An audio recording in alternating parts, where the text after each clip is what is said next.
Hi, my name is Kylie Powell, and the national park that I chose is the American Samoa. In this project, I'm going to cover things like the climate, geological features, landmarks, and some more. What I explain in this project will also tie into all the things we've been learning currently in class. I'm very excited to share this presentation. I really like this national park. I think it's beautiful, so I'm really excited to talk about how it came to be.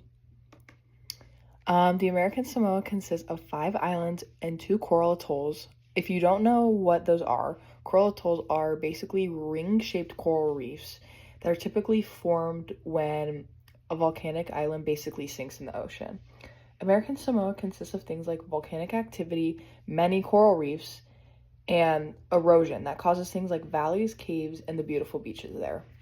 The highest point in the American Samoa is Lada Mountain, which is 966 meters above sea level. And as we get more into the presentation, we'll continue to focus on like how the islands formed and what makes them all special in their own unique ways.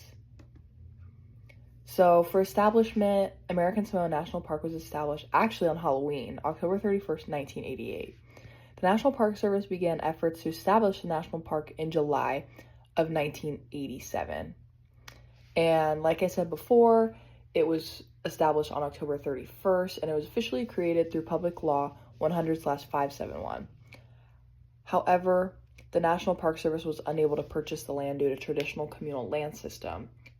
And before it became a national park, it was used for things like ancient village sites, star mounds, and stone tool production. As you can see in the slides, in the bottom right, there's a star mound in the ground. And these are believed to be used for pigeon hunting by the Samoan chiefs. Now getting into the geodynamics of the park, for the basement rocks, they were mostly volcanic. Obviously, the island is full of volcanoes, so that means that the islands are formed from volcanism, and which will be explained more in the next slide. One rock that is found common is basaltic andesitic. As for the plate tectonics, there are 3 types that created American Samoa.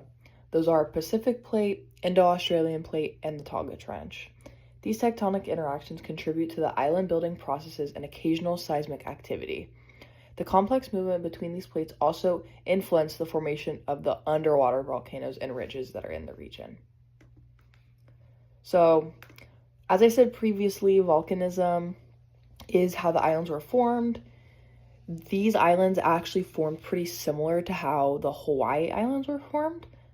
The Pacific Plate subducts beneath the Australian Plate, which causes very frequent earthquakes, causing the Samoa hotspot. There are 4 volcanic islands that are considered potentially active, as I listed up in my slide. All the volcanoes are considered low threat. Although eruptions are rare, scientists continue to monitor the region for any changes in volcanic activity, and understanding these volcanic systems help protect both the people and the ecosystems of the American Samoa. Some of the main natural disasters that happen are earthquakes, tsunamis, and cyclones. The biggest natural disaster to ever hit there was the 2009 earthquake and tsunami.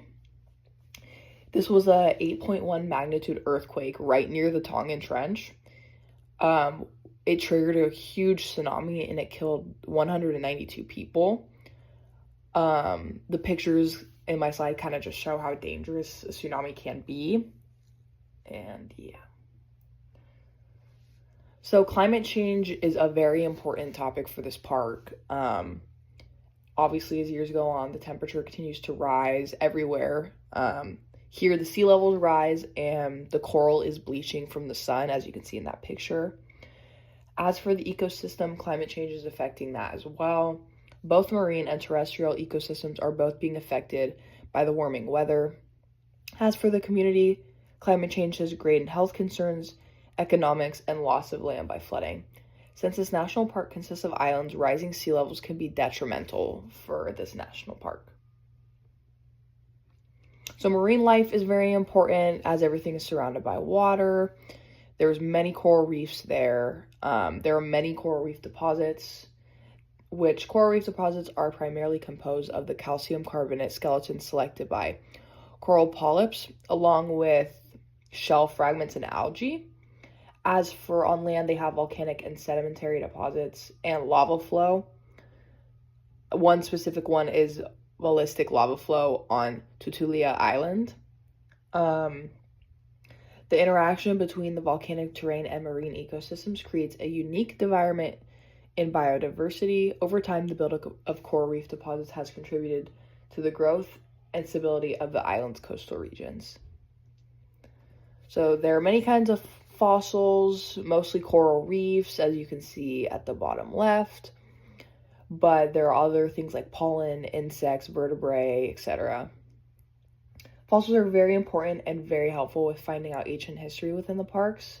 They also help scientists understand what kinds of organisms once lived there. When you think about the American Samoa, I'm sure you think about warm, humid weather, which is true. It used to be warm and wet. Most days there are still warm and humid, but around 2 to 6 million to 12,000 years ago, it was much cooler. The sea levels were also way lower. So American Samoa is a beautiful national park that I personally hope I can visit one day. Even though things like climate change and natural disasters have altered that area, it's overall such a beautiful place, and the culture was really interesting for me to learn about. And it's a place worth protecting and preserving for future generations to experience and enjoy. And then here is my bibliography.